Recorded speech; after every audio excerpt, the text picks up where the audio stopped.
नमस्कार दोस्तों, स्वागत है आपका हमारे YouTube channel daily GK dose में। आज है 4 जून और 4 जून से करंट अफेयर्स कितने भी इंपॉर्टेंट क्वेश्चंस हैं हम लोग इस सेशन में डिस्कस किया जाएगा। शुरू करते हैं बिना किसी पंचायत के अपने सेशन को। पहला क्वेश्चन, संयुक्त राष्ट्र महासभा UNGA United Nations General Assembly के 80वें सत्र की नई अध्यक्ष कौन बनी है? Who has been elected as the president of the 80th session of the UN General Assembly? Options हैं आपके Ursula von der Leyen, Angela Merkel, Annalena Baerbock या हेल्गा सेकमेड।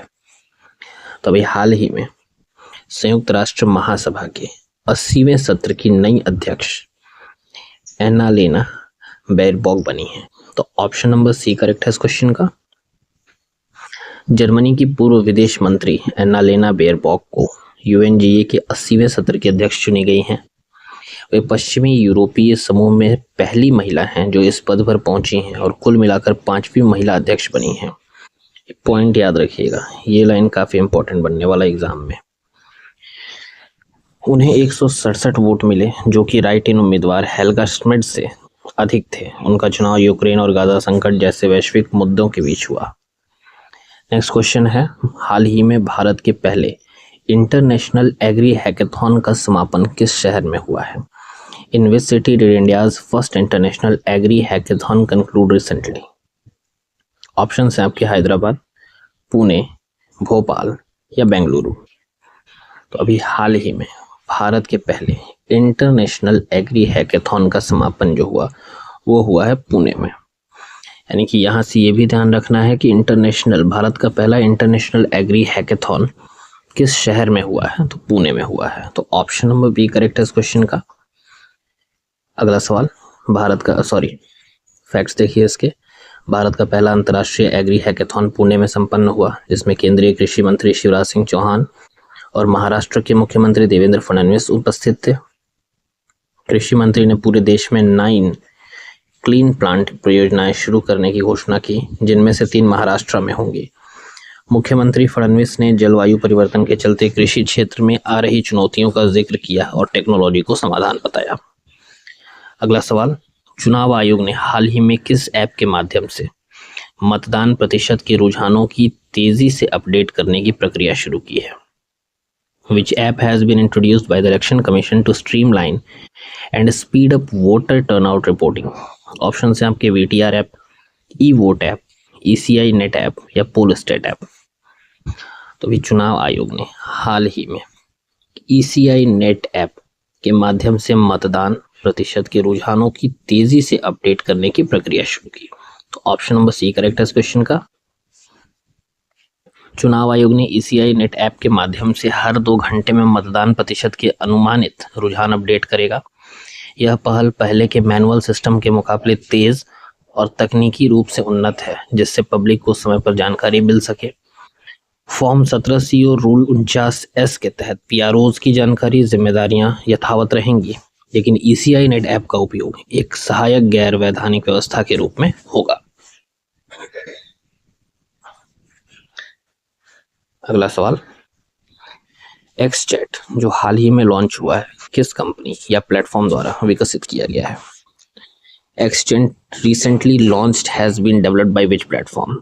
ऑप्शंस हैं आपके मेटा, OpenAI, X या गूगल। तो XChat जो है जिसको हाल ही में लॉन्च किया गया है, इसको एक्स जो पहले ट्विटर कहा जाता था इसके द्वारा विकसित किया गया है और एलन मस्क के द्वारा। ये जो एप्लीकेशन है ये व्हाट्सएप और जितने भी मैसेजिंग पर्सनल चैटिंग साइट्स हैं या प्लेटफॉर्म्स हैं उनको टक्कर देगा। एलन मस्क की कंपनी एक्स, जिसको पूर्व में ट्विटर ने एक्सचैट नामक नया मैसेजिंग प्लेटफॉर्म लॉन्च किया है। एक्सचैट में एडवांस्ड एन्क्रिप्शन, डिसअपीयरिंग मैसेजेस और मल्टीमीडिया सपोर्ट जैसे आधुनिक सुविधाएं हैं। यह ऐप व्हाट्सएप, टेलीग्राम और वी चैट को टक्कर देने के लिए बनाया गया है और 2 जून 2025 को इसका बीटा वर्जन लॉन्च किया गया। अगला सवाल, भारतीय कॉरपोरेट कार्य संस्थान IICA यानी कि Indian institute of corporate affairs अपना पहला क्षेत्रीय परिसर उत्तर पूर्व में किस स्थान पर स्थापित कर रहा है? Where is the Indian Institute of Corporate Affairs setting up its first regional campus in the Northeast? Options हैं आपके गुवाहाटी असम, अगरतला त्रिपुरा, आइजोल मिजोरम या फिर शिलोंग मेघालय। तो भारतीय कॉरपोरेट कार्य संस्थान अपना पहला क्षेत्रीय परिसर उत्तर पूर्व में शिलोंग मेघालय में स्थापित कर रहा है। तो ऑप्शन नंबर डी करेक्ट है इस क्वेश्चन का। आईआईसीए ने मेघालय के न्यू शिलोंग टाउनशिप में 5 एकड़ भूमि प्राप्त कर अपना पहला उत्तर पूर्व क्षेत्रीय परिसर स्थापित करने की घोषणा की है। यह परियोजना पीएम डिवाइन यानी कि प्रधानमंत्री विकास पहल के अंतर्गत की जा रही है। नया कैंपस कॉरपोरेट गवर्नेंस, अनुसंधान और नीति सलाहकारिता के लिए एक क्षेत्रीय केंद्र के रूप में कार्य करेगा। अगला सवाल है, हाल ही में भारत सरकार ने ध्रुवा नीति दस्तावेज किस मंत्रालय या विभाग के माध्यम से जारी किया है? The Dhruva policy document was recently released by which department of the government of India? Option है आपके ministry of home affairs, department of telecommunications, department of post और ministry of electronics and IT.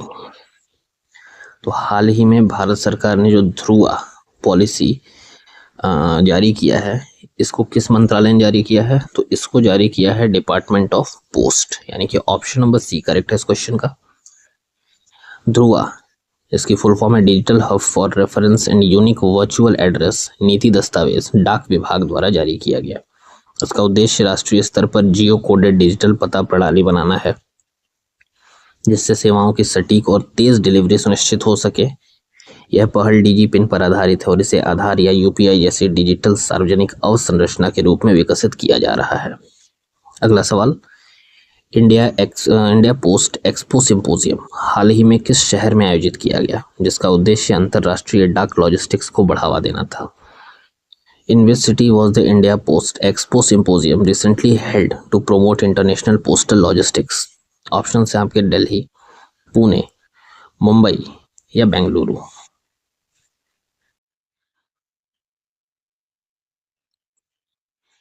तो इंडिया पोस्ट एक्सपो सिंपोजियम हाल ही में मुंबई में आयोजित किया गया है। तो ऑप्शन नंबर सी करेक्ट है इस क्वेश्चन का।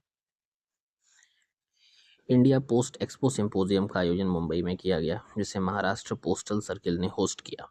इस कार्यक्रम में ईएमएस, इंटरनेशनल ट्रैक पैकेट और इंटरनेशनल बिजनेस पार्सल जैसी सेवाओं को प्रदर्शित किया गया। इसका उद्देश्य एसएमईज और निर्यातकों को जोड़कर अंतरराष्ट्रीय ई कॉमर्स और लॉजिस्टिक्स को बढ़ावा देना था। अगला सवाल, वर्ष 2024 में दुनिया का सबसे बड़ा नेट क्रेडिटर नेशन यानी कि सबसे बड़ा ऋणदाता राष्ट्र कौन बना, जिसने जापान को पीछे छोड़ दिया? Which country became the world's largest net creditor nation in 2024, surpassing Japan? Option है आपके चाइना, स्विट्जरलैंड, जर्मनी या साउथ कोरिया। तो 2024 में दुनिया का सबसे बड़ा नेट क्रेडिटर नेशन जर्मनी बना है, जिसने जापान को भी पीछे छोड़ दिया। ऑप्शन नंबर सी करेक्ट है इस क्वेश्चन का। 2024 में जर्मनी ने जापान को पीछे छोड़ते हुए दुनिया का सबसे बड़ा नेट क्रेडिटर नेशन बनने का गौरव हासिल किया। यह परिवर्तन मजबूत व्यापार अधिशेष और अनुकूल मुद्रा परिवर्तनों के कारण संभव हुआ। नेट एक्सटर्नल एसेट्स का अर्थ है देश की विदेशी संपत्तियां, विदेशी नागरिकों की उस देश में संपत्तियां जिसमें निवेश, बॉन्ड्स, इक्विटीज और प्रॉपर्टी शामिल होते हैं। नेक्स्ट क्वेश्चन है, हाल ही में डीआरआई यानी कि डायरेक्टोरेट ऑफ रेवेन्यू का नया मुख्यालय भवन किस शहर में उद्घाटन किया गया है? In which city was the new headquarter building of Directorate of Revenue Intelligence recently inaugurated? Option हैं आपके मुंबई, हैदराबाद, न्यू दिल्ली या चेन्नई। तो अभी हाल ही में डीआरआई का नया मुख्यालय भवन नई दिल्ली में उद्घाटन किया गया। तो ऑप्शन नंबर सी करेक्ट है इस क्वेश्चन का। डीआरआई यानी कि डायरेक्टोरेट ऑफ रेवेन्यू इंटेलिजेंस, इसका नया मुख्यालय उद्घाटन हुआ इसका नई दिल्ली में। इस अवसर पर वित्त मंत्री निर्मला सीतारमण और वित्त राज्य मंत्री पंकज चौधरी उपस्थित रहे। डीआरआई को तकनीक और डेटा एनालिटिक्स अपनाने और विकसित भारत की दिशा में सुरक्षित आर्थिक माहौल बनाने में उसके योगदान के लिए सराहा गया। अगला क्वेश्चन है, भारत अपना पहला पोलर रिसर्च वेसल किस विदेशी कंपनी के साथ समझौता करके बनाएगा? India will build its first polar research vessel in collaboration with which foreign company? Option हैं आपके Daewoo ship building South Korea, Mitsubishi Heavy Industries Japan, Kongsberg Norway या फिनकैंटियरी इटली। तो भारत का अपना पहला polar research vessel Kongsberg Norway की company के साथ समझौता करके बनाया जाएगा। तो ऑप्शन नंबर सी करेक्ट है इस क्वेश्चन का। पहला पॉइंट तो आप लोग जान ही चुके हैं पिछले क्वेश्चन में ही। यह समझौता garden rich ship builders and engineers Kolkata और कोंग्सबर्ग के बीच हुआ। यह परियोजना मेक इन इंडिया और वैज्ञानिक अन्वेषण व जलवायु परिवर्तन अध्ययन को बढ़ावा देने की दिशा में एक ऐतिहासिक कदम है। आखिरी सवाल मजबूरी था जोड़ना। किस टीम ने IPL T20 2025 का खिताब जीता है?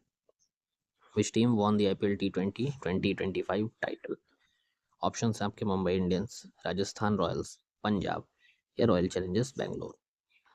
तो अभी हाल ही में